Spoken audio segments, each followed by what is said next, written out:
Christmas in our London of the 1880s. With a sparkle round the gaslights and a glow on the hurrying passers-by laden with mysterious parcels. With candles, shop windows heaped with toys, with tinkling hansoms hastening past, with a million tall trees in a million tall drawing rooms.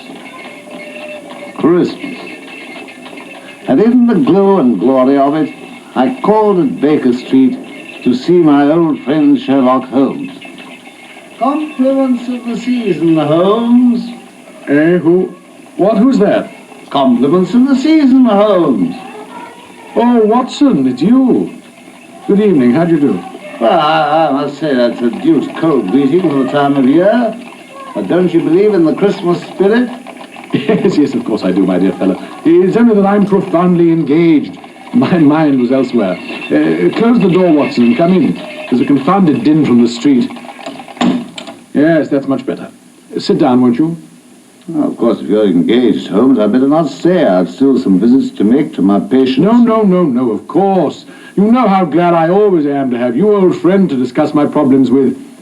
Now, help yourself to a whiskey and soda, Watson. Oh, thank you. And just tell me what you think of that. Think of what? That. Hanging on the back of the chair there. I've been contemplating it for the last half hour. It's only a hat, a simple, hard, black hat. Just so. You best sit down with me by the fire and tell me all about it. And I'll brew some punch. Excellent, Watson. You know where everything is, of course. And meanwhile, I'll tell you the tale of this hat, and I ask you to consider it, Watson, not as a battered old billycock, but as an intellectual problem. Well, let me find the nutmeg grater first, and I'm ready. Well, yes, here it is. Well then, you know Peterson, the commissionaire at the hotel on the corner? Well, of course. Why? Is it his hat? No, his trophy. Trophy? Well, he found it. The owner is unknown. It arrived here, Watson, in company with a fine fat goose, which I have no doubt at this moment is roasting merrily in front of the Petersons' fire. Oh, well, a goose and a hat. No doubt the connection's obvious, but where have you put the lemons, my dear fella? Lemons? Oh, try the gazogene stand. No? Oh, well, then that hideous bamboo smoking companion that Mrs. Hudson will insist on setting down beside the sofa every afternoon. Ah, yes, here we are. Well, now the facts are these, Watson. Peterson, who's a very honest fellow, as you know, was returning about 4 o'clock this morning from some small seasonal jollification and walking homewards down the Tottenham Court Road. Oh, still, fire a bit, will you? My hands are full. Certainly, Watson. Of course. In front of him, there at the gaslight, Peterson suddenly saw a tallish man with a stick, walking with a slight stagger and carrying a white goose over his shoulder. As he reached the corner of Warren Street, this man was suddenly set upon by a crowd of roughs. One of them knocked his hat off, and as he raised his stick to defend himself, he accidentally swung it against a shop window and smashed the glass. Oh, well, what happened next, Holmes?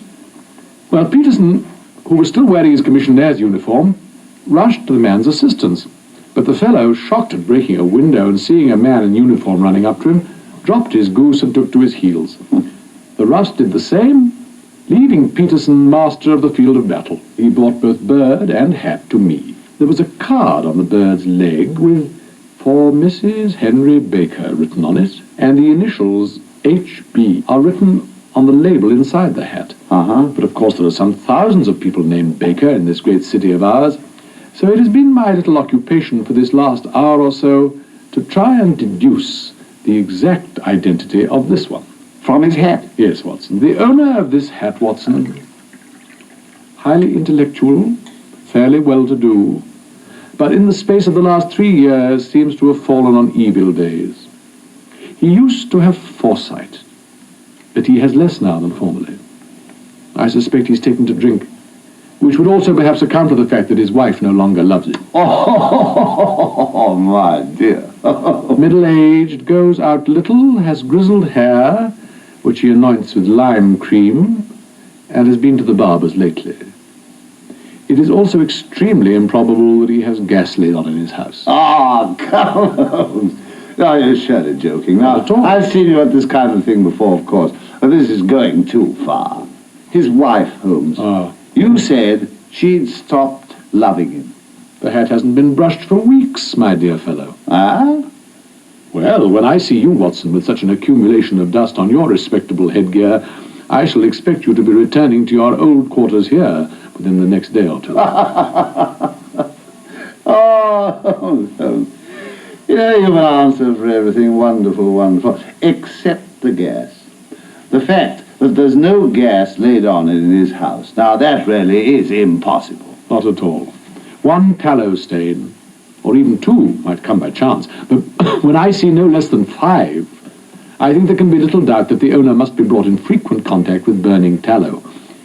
Yes, he probably walks upstairs at night with his hat in one hand and a guttering candle in the other. Anyhow, he never got tallow stains from a gas jet. Satisfied? Upon my soul. Upon my soul. It's really, really most ingenious. Elementary, my dear Watson. Well, I must say it seems rather a waste of your talents, but there's been no crime committed. Nothing but the loss of a Christmas goose. That goose, my dear fellow. Mr. Holmes? Mr. Holmes, are you in? Hello, what's this? Who is it? Yes, come in. Mr. Holmes. My dear Peterson. Oh, it's the goose, sir. Well, has it returned to life and flapped off through the kitchen window? You're as white as a sheet. Oh, well, here, see here, sir. Here. Look what my wife found inside its crop. What? Look. This is treasure trove indeed, Peterson. Yes. A precious stone. One of the biggest I've ever seen. It's more than a precious stone, Watson. It's the precious stone. The blue carbuncle. Great heavens.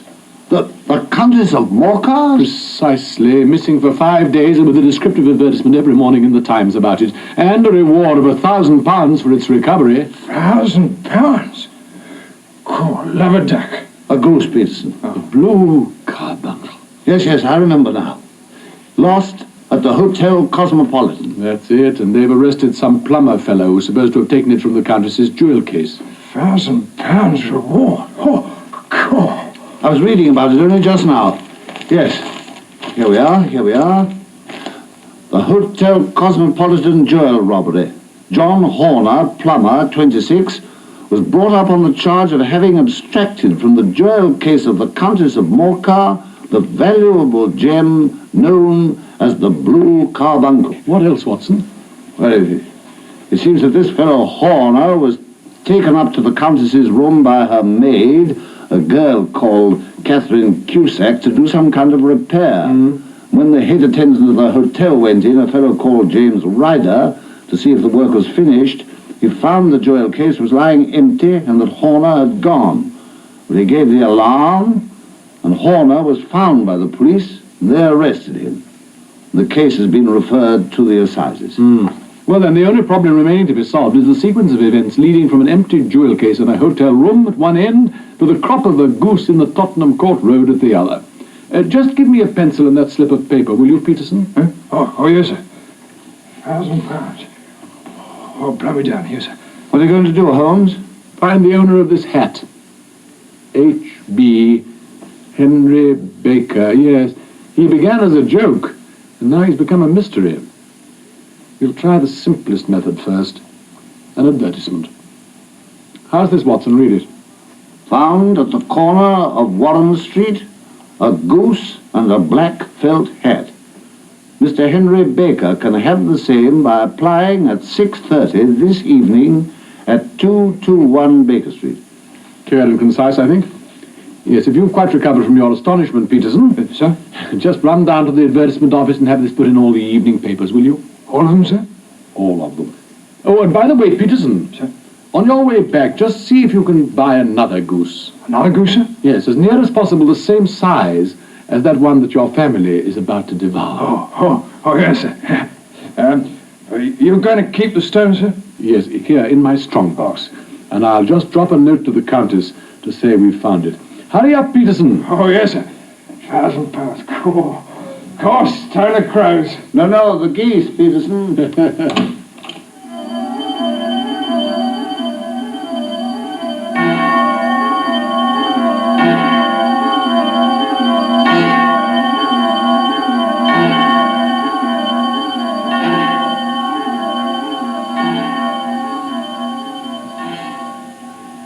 Ah, Mr. Henry Baker, if I'm not mistaken. Do come in, Mr. Baker. Oh, thank you, sir. Sit down, won't you? Pray sit down. Thank you. This is my good friend, Dr. Watson. How do you do, sir? How do you do? Mayn't I help you to a whiskey and soda, Mr. Baker? Oh, thank you. I'll leave out the soda, if I may, Mr. Holmes. Oh, of course. You see, Watson. Congratulations, Holmes. The very man as you described him. I beg your pardon. Oh, nothing, sir. Forgive us. A private matter. Now, Mr. Baker, you've come, haven't you, in answer to my advertisement. Is this your hat? This? Oh, yes, sir, undoubtedly. Then pray allow me to return it to you with my compliments. The bird, I am afraid, we've been compelled to eat. What? Oh, dear. Careful, Mr. Baker. You'll spill your drink. It was quite a necessity, I'm afraid, since in these modern days we seem to have lost the art of refrigeration in which our Elizabethan ancestors were so adept. However, there's this other bird here on the sideboard, to which you're extremely welcome as a replacement. That's uncommonly kind of you, sir. Not at all. Of course, we still have the feathers and the crop of your own bird, if you'd like to take them too. Oh, you're an honest man, sir, but the disjecta membra of my late acquaintance are hardly likely to be of much use to me. but I will have one more drink, if I may. Very small. Most certainly. Would it trouble you, Mr. Baker, to tell me where you got that uncommonly fine bird of yours? Not at all, sir. I'm a member of a Christmas goose club run by the landlord of the Alpha Inn near the museum. The Alpha Inn, Watson. Ah. I got it there in exchange for my weekly fourpences, which I've been paying since last April. Well, that's good value for 12 shillings, Mr. Baker, eh? Yes. I really am most grateful to you for your kindness, sir. I was set on by some roughs in the street, and I lost it. All's well that ends well, Mr. Baker. We were fortunate enough to find it, so here's your hat, Thank you. and here is your new bird. Oh, I put the old ticket onto it, the one that was tied to the other goose's leg, marked to Mrs. Henry Baker. Oh, how nice of you. I'm much obliged, sir. Well, not at all. A peace offering, Mr. Baker. A peace offering, sir, in point of fact, to my better half. Ah, quite. Good night, sir, and thank you again. Good night, Mr. Baker. Good night, sir. Well. So much for Mr. Henry Baker, Watson. Well, it's quite evident that he was innocent, of course, from the trap you laid. I mean, about the feathers and the crop. Yes, evident. I suggest, Watson, that we turn that proposed dinner of ours into a late supper. I'll tell Mrs. Hudson she'll forgive us. And in the meanwhile, let's follow up the clue of the Alpha Inn. By all means, Holmes, I confess I'm most intrigued. As I'm afraid we shall have to battle our way out through those infernal waits who are making night so hideous on our humble doorstep. Come, Watson, we've work to do this Christmas Eve.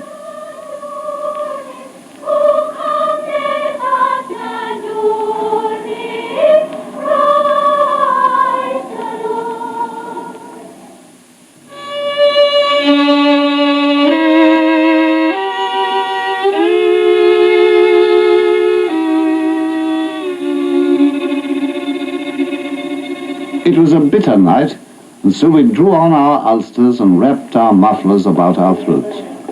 We swung through the doctor's quarters of Wimpole Street and Harley Street, and so along the great thoroughfare of Oxford Street, where the crowds were thinning now to Bloomsbury.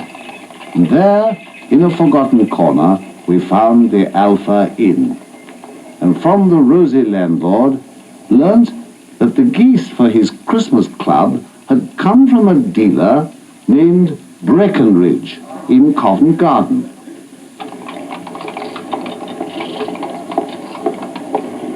Yes, here's the market, Holmes. What was the name of the goose dealer? Breckenridge, Watson. Yeah, there it is, you see? The largest stall of the lot. There's the name written up over it. Yes, just in time. They're closing up. Horsey-looking fella, isn't he? What's that you say? Horsey. Good for you, Watson. That fact might come in useful. Ah, good evening, Mr. Breckenridge. It's a cold night. Cold enough, I reckon. Glad to get finished. Sold out of geese, I see. Let's have 500 tomorrow morning. Oh, that's no good, I'm afraid. We want one tonight. Here, there's someone that stall over there with a gas flare. Now, excuse me, Well, we sir. were recommended to you particularly, Mr. Breckenridge, Oh, who by? by the landlord of the Alpha Inn in Bloomsbury. Yes, you supplied him with some incomparable birds, he told us.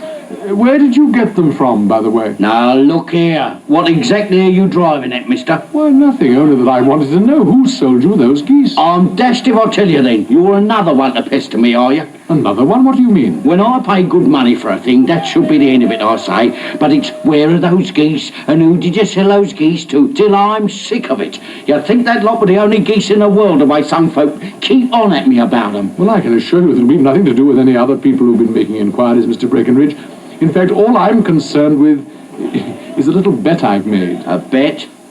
Just so. I'm always ready to back my opinion, and I've bet a fiver with my friend the doctor here that the bird we ate from the Alpha Inn was country bred. You've lost your fiver then, 'cause it was town bred. No, it was nothing of the kind. It was, I tell you.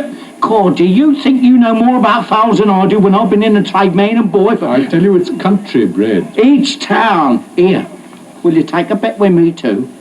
With pleasure.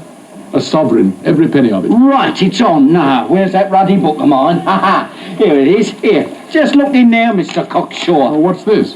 That's the list of the folk I buy from, see? And what I do with the stuff when I bought it. Now then, look at that name there, do you see? Can you see it, Watson, in this light? Yes. Mrs. Oakshott, isn't it? That's right, Mrs. Oakshott. And what's the address, eh? 117 Brixton Road, Egg and Poultry Supplier. Brixton Road, Mr. Ironmighty. And what's the last entry under it, eh? December the 22nd, 24 geese at 7 and 6. And who were they sold to, eh? Sold to Mr. Windigate of the Alpha at 12 shillings. Right. And so what do you say now, Mr. Blooming Poultry Fancier? Well, I must say I could have sworn it was country bred. All right, you win, Mr. Breckenridge.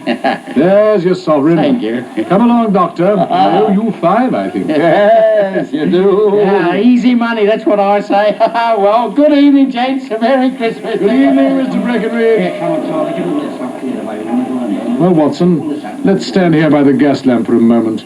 I want to think. I tell you, I don't know nothing about it. ready, my lord, till then. You get out of here, I say. Say what I want. You're what is it? Hello? What's going on? Was there some kind of a quarrel, Holmes, back there at Breckenridge's store? Oh, yes, so there is. Let's see what's the matter. Look, that little rat-faced fella, do you see? Breckenridge is threatening him. Now, I tell you, I've had enough of you angel blooming geese. I was only asking you. Yeah, well, you asked the same before and you got the same ruddy answer. You and anybody else. One of them geese was mine, I say. Well, you can ask Mrs. Blooming Oakshott for it. She told me to ask you. Yeah, then you can ask the King of Prussia for all I care. You get off now. Go on, or I'll knock your teeth out, mind you. Here, go on. Oh, Give it a red tea, honey boy. Go on, you blooming nosy Parker, The you. little fellow's coming this way, Watson. It looks as if we've saved our trip to Brixton. You want me to collar him? Stand by if he gets nasty. He looks a bit of a shrimp, though, not much trouble. Here, my man, not so fast. I'd just like a word with you. What? Here, who are you? What do you want? I couldn't help overhearing your little disagreement with the good salesman over there, and I think I might be able to assist you. How do you mean? How could you know anything? Who are you, eh? My name is Sherlock Holmes, and it's my business to know what other people don't know. Well, you can't do anything about this. On the contrary, you're trying to trace some geese, which were sold by a Mrs. Oakshott to that man there who sold them to the landlord of the Alpha Inn, who got rid of them through his goose club, of which Mr. Henry Baker is a member. What? Why, you're the very man I've been looking for, Mr. Holmes. Oh, I can hardly tell you how much it means to me. Watson, be good enough to signal for a four-wheeler, will you? Yes, certainly. I think, my friend, we'd better discuss this whole matter in some cosy place, rather than in the crowded street. We'll go to my room, shall we? Oh, what's your name, may I ask? My name's Robinson. John Robinson. No, the real name. It's always so awkward doing business with an alias. All right, then. James Ryder. Ah, head attendant of the Hotel Cosmopolitan, I believe. Quite so. Yeah, you have the cab, Watson. Just coming over, Holmes. Splendid, splendid. Now, would you mind just standing on Mr. Ryder's other side and just take him by the arm, will you? He might have a fancy to go for a little walk. Well, now here we are. The fire looks very seasonable in this weather. Do put some more coal on, would you, Watson? Now then, pray take the basket chair, Mr. Ryder. You look chilly. I'll make some more punch, I think, Holmes. We could all do with a warming. Thank you, Watson, if you will. You'll find the lemons behind you on the gazogene stand. And the nutmeg scraper? There, behind the Persian slipper. Oh, you might hand it to me, will you, dear fellow? I'd like some tobacco. Certainly. Thank you so much. Well, now, Mr. Ryder. Yes, sir? You want to know what became of those geese, Mr. Ryder, or rather of that goose. For I fancy it was only one that you were interested in, a white one with a black bar across its tail. Oh, if you could only tell me, sir, I'd be that grateful. It's really mine, you see, sir. It was sold by mistake. And a most remarkable bird, if I may say so, Mr. Ryder. Watson, hand me over my strong box, if you please. That bird laid an egg after it was dead, Mr. Ryder. The bonniest, brightest little blue egg that ever was seen. I have it here. God, merciful heaven. The game's up, Ryder. Steady, man, steady, or you'll be in the fire. Hang on to him, Watson. It's all right, Holmes, I've got him. Almost fainting, poor devil. I'll get him a brandy. Poor devil, eh? Heavens, what a worm the fellow is. He's not got blood enough to go in for felony. But there you are, my man. Drink it up. Oh, thank you, sir. Thank you, sir. Oh, what have I done? What have I done? You know perfectly well what you've done, Ryder. It only needs one or two more links, Watson, to make the case complete. Now then, Ryder, who told you of the Countess of Morca's jewel, the blue carbuncle? It was Catherine Cusack, sir. I swear it was her idea. The Countess's waiting maid, Holmes. Exactly, and so you invented some excuse to send that unfortunate young Horner into the Countess's hotel room, and after he was gone, you rifled the jewel case, raised the alarm, and put the blame onto him. Yes, sir, I did, sir. Ah. Oh, for heaven's sake, have mercy, Mr. Holmes. I never went wrong before. It was Cathy was to blame. Oh, please, sir. Oh, man, it's no good kneeling to me. You didn't show much mercy to Horner, did you? I'll leave the country, sir. The charge will break down against him. Get up! Watson, help him onto his feet, for heaven's sake. What I want to know is how the stone got into the goose, Ryder. There, man, take another drink. Well, it was all a mistake, you see, sir. Once I had it, I wanted to hide it somewhere. It seemed to burn a hole in my pocket. So I went to my sister's, you see, to think things out. Your sister? Maggie. She married a man called Oakshott. Uh-huh. And she fattens fowls for the market at Brixton. Ah, Oakshott, eh? Well, I was thinking it out in her yard, see, smoking a pipe like. And I remember that Maggie had promised me a bird for Christmas, so I had an idea. Oh, you forced the stone down the bird's throat? Yes, sir. Well, just then Maggie come out to see what I was up to, and the bird got free for a minute, but I went and caught it again, and Maggie and I killed it. I had a notion to take the stone to a chap I knew up in Kilburn that told me once he knew how to get rid of stolen property. And I thought it'd be safe from any search in the bird's crop, you see, sir, even if the police did take it into their hands to stop me. They weren't all that certain about Horner, you see. Ah, when you got to Kilburn, it wasn't there. No, sir, so I rushed back to Maggie. By that time, all the other birds had gone to market, see? There was two of them with barred tails, you see, sir. I'd caught the wrong one after it had got away. I've been at that stall at the garden ever since, trying to find out where it had gone. Oh, Mr. Holmes. Ah. Well, what are you going to do, Holmes? I'm not quite sure, but I think all things considered, it might be best to get out, Ryder. What? You mean? I mean, get out, man. Oh, heaven bless you, Mr. Holmes. I don't want to hear any more from you. Get out. Thank you, Mr. Get Holmes. out. Heaven bless you, sir. Well, a most singular and whimsical business, my dear Watson. Ah, my dear Holmes. Shouldn't you have turned him in? Well, when all's said and done, Watson, I'm really not retained by the police to supplement their deficiencies. As soon as I send the stone back, the case against Horner will collapse at once. There'll be no witness. But you're committing a felony, you know. Well, it's just possible that I'm also saving a soul. I don't believe he'll go wrong again. He's too scared. Besides, Watson... Well, this is the season of forgiveness, man. Listen. 12 o'clock. It's Christmas Day. Oh, pass me some of that delicious punch of yours, won't you? And tell me you forgive me, too. Forgive you? In heaven's name, for what? For being so surly yesterday morning when you offered me the compliments of the season. I return them now with all my heart. And here's your health, old friend, with my glass upraised. A Merry Christmas, my dear Watson. A Merry Christmas, Holmes. God save her gracious majesty. Amen.